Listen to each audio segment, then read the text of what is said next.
Jemi rikthyer pas hapësirës publicitare dhe në fakt folëm goxha për familjarët edhe merakun që ka Majsara, veçanërisht për babain edhe motrën, të cilët jetojnë në Damask, por fati jon edhe i emisionit është që ata ndodhen aktualisht në Shqipëri. Ndodhen aktualisht në Shqipëri, ne do t'i kemi në një lidhje direkte në këto momente.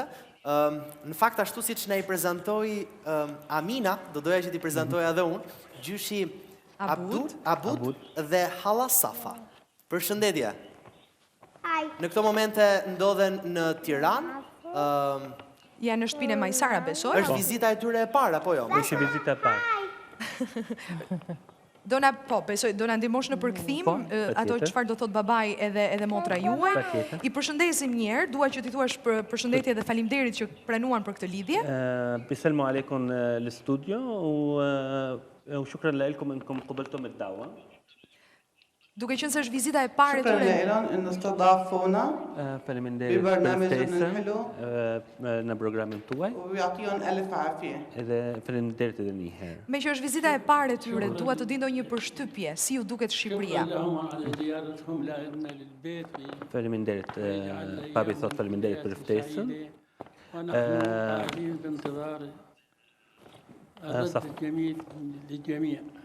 صفاء زيارتكم الأولى لألبانيا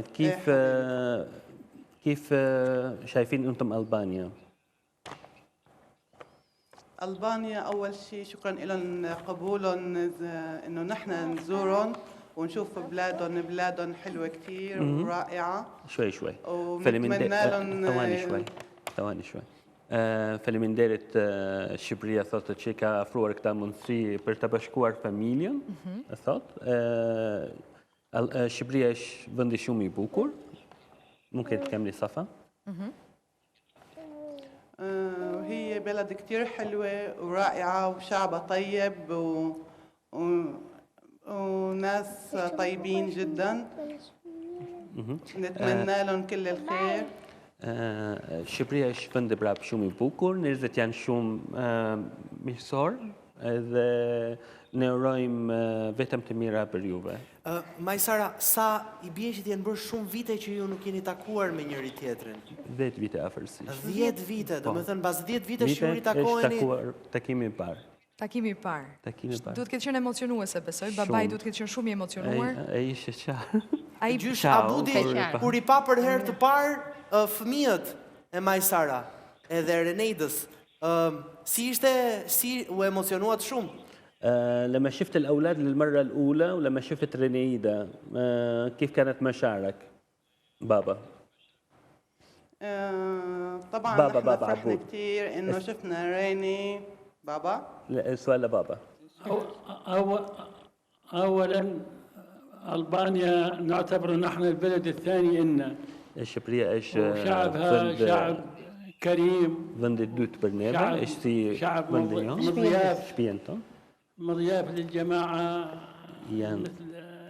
الشبرية نحن اللي غطيناها ويعتبر البلد أبدا البلد الجميل الكريم. ايش فضي شو بكره ونحن نعتز بها. Ne jemi shumë krenarë që kemi djalin që është këtu. Është si vendi jonë, nuk ndajmë nga Siri. نرجو من الله سبحانه وتعالى أن يعيد هذه الزيارات زيارات قادمة إن شاء الله. Për djalin janë shumë krenar, po pyet e pak si ju duket nusja. Kjo nusja nga Tepelena si ju duk gjysh Abudit? تسألك اوكي انت تعتز بابنك بس كيف انت تشوف عروسة ابنك؟ واحنا بالنسبة إلي ولبنتي صفاء معتز كل الاعتزاز بهذا البلد اللي كنا نجهل عاداته وتقاليده. بابا عم تسألك عن رينيدا. هو بلد جميل. بابا عم تسألك عن رينيدا. عم تسألك إنه عجبتك العروسة ولا لا؟ وأم أمير تعتبر مثل إخواتنا وبناتنا. يمي شو كرينار وأكثر من ذلك يعني. يمي شو تنشر شي تاكوي مكتوب. Megjithatë ta pyesim فخورين بها يعني Jemi shumë فخورين كل krenare edhe الفخر për nusa. E pëlqen nusa. E pëlqen nusa. Është për Gjysh Abud, pse nuk zgjodhet që të vinit edhe ju në Shqipëri, duke qenë se Shqipëria e ka mirëpritur shumë mirë Majsaran, bashkë me Safën. Se nuk zgjodhet jetonit këtu. السؤال بابا انه ليش انت وصفاء ما تعيشون مع ميسرة؟ ليش ما تجون تعيشون في ألبانيا؟ الله كريم. الأيام الأيام هي الكفيلة أنه نكون نحن بضمن ألبانيا ومع شعبها نعيش بكل رياحة نفس وكل اعتزاز. ونرجو لهم التوفيق وكما نرجي لنفسنا أن نكون على أحسن ظن يظنونه فينا وبأولادنا. Ai thot koha mund të jetë akoma duke menduar, domethënë duhet koha për të menduar. I duhet kohë për të menduar, për të vendosur. Për të ardhur. E kuptoj. Mund ta pyesësh pak dhe motrën Safën, a ndihet e rrezikuar si është të jetosh sot për të në Siri? صفاء سؤال لإلك. كيف عم تحسي حياتك انت بسوريا؟ يعني في خطر عليكي، في مشاكل، ولا بتحبي مثلا تجي تعيشي في ألبانيا؟ أنا بالنسبة لي بتمنى إني أعيش بألبانيا وبيكون شرف إلي إني أعيش معكم ضمن مجتمعكم. Kam shumë dëshira që të jetoj në Shqipëri. Kam shumë dëshirë të jetoj në Shqipëri për të ardhur, edhe për të bashkuar, edhe të jetoj në mes shqiptarëve. Por me sa dëgjova tha inshallah, pra të le të shohim, pra të shpresojmë, të shpresojmë. Çfarë kufizimesh ka doja të dija nga Safa atje jeta në Siri sot, ndryshe nga çka qenë një dekadë përpara. Ndërkohë Amina këtu është bërë shoqja ime, nuk kemi ç'të bëjmë, na falni. صفاء الو نعم. عم تقول لك خلال 10 سنين تغيرت الحياة، كيف تغيرت الحياة بسوريا؟ يعني انه معروف الاوضاع انه كانت صعبة بالنسبة للحرب يعني. Situata përgjithshme është gjendje luftës. Është gjendje luftës, është gjendje vështirë për të kaluar kohën është vështirë. وترجع حياتنا بشكل طبيعي. Një lutem Zotit që të kthehet Siri si ka qenë si dikur. E kuptoj. Dakor, I falenderojmë shumë se nuk kemi më minuta në dispozicion. Falenderojmë shumë për këtë lidhje. تشكركم على استضافتها انه جاوبتوها. مشكورين كثير. شو هي؟ مشكورين كثير انه قبلتم الاستضافة. نحن نتشكر الشعب الألباني حكومة وشعبا. فلندرم إذا نهار شتاتي شبتار إذا بوبل شبتار. وبتمنى إني أرجع مرة تانية زور ألبانيا وشوف شعب ألبانيا. Edhe një herë këtu për të vizituar. Faleminderit shumë, edhe ju urojmë qëndrim të këndshëm edhe ta shijoni Shqipërinë. يتمنى لكم أوقات طيبة في ألبانيا.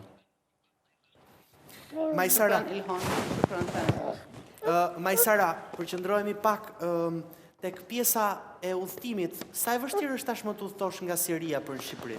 Ose na sjelltas. Po, është shumë e vështirë edhe për shkak të kohës, se është shumë i gjatë, se nuk ka udhëtim drejt për drejt, edhe aeroporti i Damaskut nuk është funksional.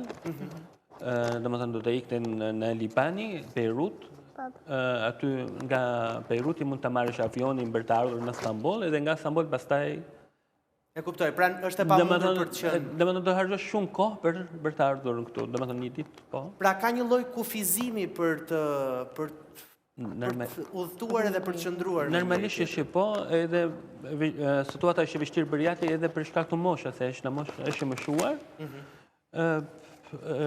Domethënë rrugë gjatë do kaloj në makinë për të kaluar kufiri. Përveç këtij kufizimi, pra për shkak të distancës edhe problemeve të aeroportit, ka kufizime të tjera jeta besoj sot në Damask edhe në Siri. Normalisht që po, se ata ka masa sugerimet që vështirëson situatat që si quhet post-gaida. Domethënë kontrolli polici, normalisht që gjithë rrugat ndalosh disa herë. Ka postobllogje pra. Po. për të ndaluar makina, për të kontrolluar kush është ky personi. Po, nëse ka për shembull ka probleme apo armatime ose gjëra. Edhe një pyetje e fundit, a është rreziku një nga arsyet pse ti nuk e shkuar ose ke udhëtuar me familjen tënde më parë? Normalisht që po, se është një vend nuk është e sigurt në sytin ose në mendjen time. Nuk është për të vizituar, është më tepër që ke familje më mbrapa që duhet të përgjigjesh. Në fakt, ne për pak do të kemi edhe një lidhje për të folur për këtë realitetin. Një lidhje nga Damasku do të kemi direkte këtu në Shqipëria live, për të kuptuar pak se çfarë kufizimesh ka, si është jeta tashmë në Damask. Do të kemi Aus Shurbanji, një shqiptaro-sirian, por për historinë e tij do të ndalemi edhe në këtë lidhje live, ndërkohë që ne mund të vazhdojmë bashkëbisedimin. Unë isha shumë kurioze për diçka, kam dëgjuar që ka shumë probleme me internetin, është shumë i kufizuar, WhatsApp-i nuk punon. Ishte një kohë që ka bënuar keq interneti ende. Po tani është varet edhe në koha që të zgjidhesh për të flasësh me prindrit ose me familja. Ndërsa shohim edhe pamjet pas teje, Majsara, janë pamjet e Sirisë sot, natyrisht. Si është Siria? Po, kanë ardhur redaksis nga Damasku. Pikrisht. Djali na ka ndihmuar. Është Aus që na ka dërguar këto video, Aus me cilin do të lidhemi më pas, janë këto pamjet. Duket sikur ka pak ndryshim, është pak më qetë se sa 2-3 vite më parë, apo jo? Në faktin që po, në Damasku, periferia e Damasku tani është më e qetë, po kjo nuk thotë që ka mbaruar gjithçka. Okej, nga regjia na njoftojnë që Aus është në lidhje të drejtë për drejtë, dhe dua ta theksoj që Aus është një njerëz që jeton në sirian, por është me origjinë shqiptare. Aus, të përshëndesim, faleminderit për këtë lidhje. Thank you too. Unë ju falenderoj juve. Aus, pyetja besoj ose vëmendja e gjithëve shkon tek rinia. Si është jeta e të rinjve në Damask? For now it's very good. Për tani është mjaft mirë, si situata tani është përmirësuar, pra gjërat janë mirë, nuk kemi ndonjë problem. Unë kam punën time këtu. Dhe sapo kam ardhur nga Shqipëria, pra situata është mjaft e mirë, mund të them. Për sa vite ke jetuar në Shqipëri? For how many years have you lived in Albania? 3 years. Për 3 vjet. Yes. Ka punë atje? Ka filluar që të zhvillohet pak pjesa edhe ekonomia? Në Damask flas, në Damask, po në Siri. Yes, here is very good now. Po, këtu është më mirë. It's getting better. Është duke përmirësuar, sinqerisht nuk është siç ka qenë më parë. Po, si argëtohen të rinjt? Ti the që situata sot është më e mirë se ç'ka qenë. Si argëtohen të rinjt? A ka kinema të hapura, ka klabe? Yes. Yes, we do other normal people, we do everything. Po, këtu mund të bëjmë gjithçka. Nuk kemi probleme. I don't understand your question exactly, but... Si komunikoni me njëri tjetrin, Aus? Keni një aplikacion interneti, se na kanë thënë që interneti atje është i dobët. Të rinjt, si chatojnë me njëri tjetrin?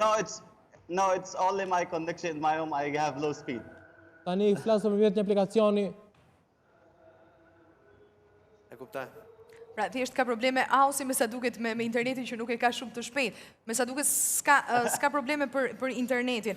Aus, edhe diçka, ti ke jetuar, ti je me origjinë shqiptare, ti ke jetuar në Shqipëri për gati 3 vjet, e mendon ndonjëherë që të rikthesh apo të duket mirë aty jeta? No, the life here is good. Jo, jeta këtu është e mirë. Mund të vinë në Shqipëri për udhim, për qef, është vend i bukur, por jam mirë këtu. Tani jam kurioze, Aus po përshkruante një realitet të mirë, madje është përmirësuar shumë situata, puna, argëtohen të rinj, i vërtet është kështu realiteti? A ka liri kaq të madhe komunikimi edhe të shprehurit atje? Sigurisht që jo. Jo.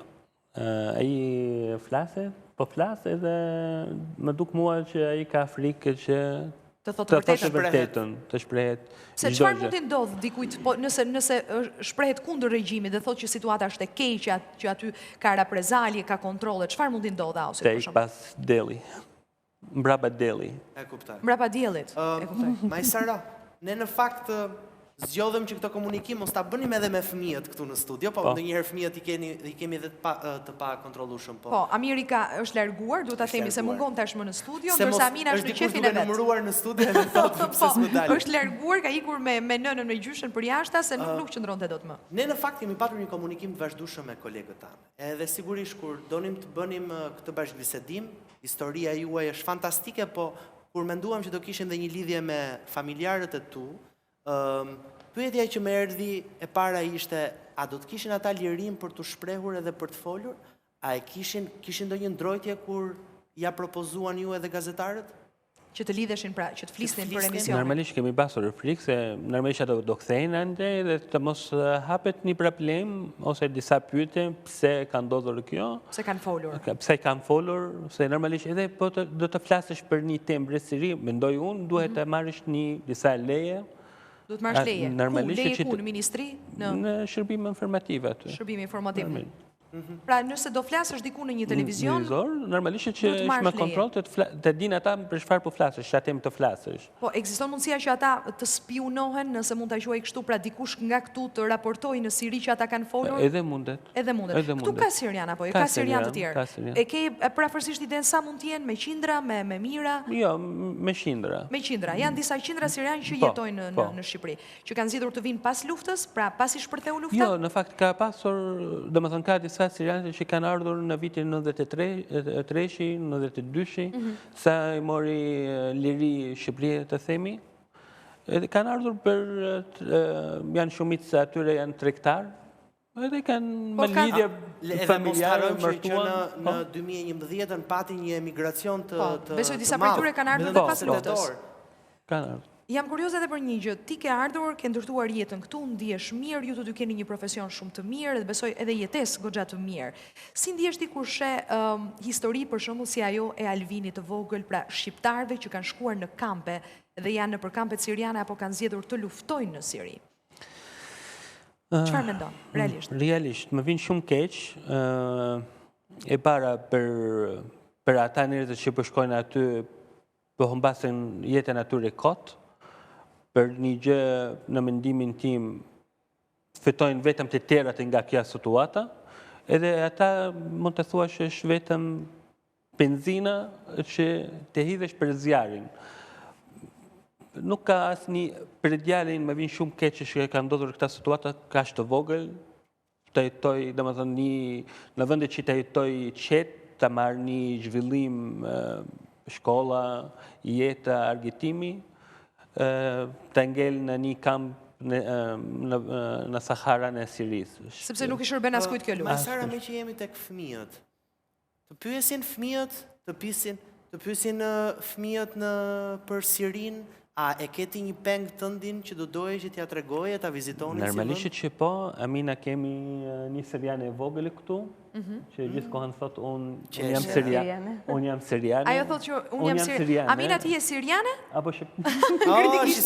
Kritikisht. Siriane apo shqiptare? Nuk e të dëgjoj. Siriane. Siriane. Edhe me kështu me shumë krenaria, ju thot.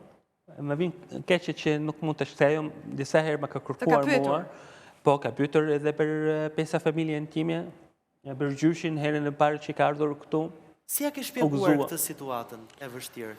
Apo përpiqesh ti shmangësh? Të shmang, të them të drejtën, po shmangëm situata. Ajo do të shkojë aty në Damas, kur të shkojmë ende, se po vi ajo planit edhe... Si ja shpjegon, nëse të thot duaj që të shkojnë në Damask? Si të shpjegoj unë? Po shpjegoj si është e lartë, kemi tani një punë, kur të lërojmë një qiki nga puna, kemi radhë për shembull, ku di unë, Vjena, Berlini, pastaj do vijë radha për Damaskun. Po përmetin e ke parë, Majsara? Përmetin? Përmetin e ke parë? Jo.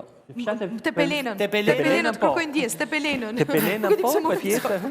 Tepelenën patjetër, fshate Përmeti po. Jo, e kisha për vendin e gruas e kam fjalën. E ke parë, dakord.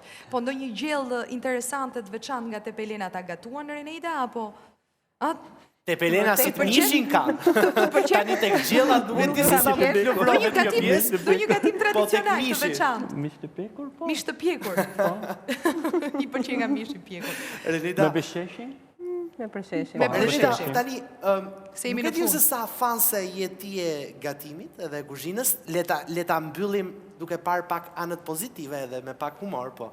Këtë intervistë kaq shkëndshme dhe këtë histori kaq të bukur, po. Të ka gatuar ndonjë gjë nga siriane? Pra, ne që të ka gatim thënë është veçantë tradicionale? Unë kam gatuar të? Im shoq gatuan shumë mirë. Me vërtet, E kuptova kush gatuan në këtë shtëpi. Lumt ti për këtë burr. Gatuan e bën me qef, domethënë ushqimet, ato që bëni gatuan shumë mirë. Personalisht më pëlqejnë më shumë gatimet arabe dhe siriane sesa gatimet shqiptare. Vërtet. Pasi më pëlqejnë pak to erzat. Këta kanë dhe ushqime që mua më pëlqejnë më shumë është kebi, është një specialitet sirian, i cili është si tip qofte me qiqra nga jashtë dhe misht të grirë brenda, po kanë shumë gatime të shishme. Është një ndër të preferuara. Dakor, mos na shtoni ne. Me që jemi në këtë orarin e mesditës edhe prandaj përmendëm edhe pak ushqimin. Dakor, ne ju falenderojmë shumë. Ishte shumë e bukur biseda edhe historia juaj natyrisht edhe urojmë me gjithë shpirt që të keni mundësi të riktheheni një ditë në Siri, qoftë edhe për ta vizituar edhe për t'ju treguar fëmijëve mbi gjitha, sepse është vendi yt, është vendlindja jote, kështu që besoj është e rëndësishme.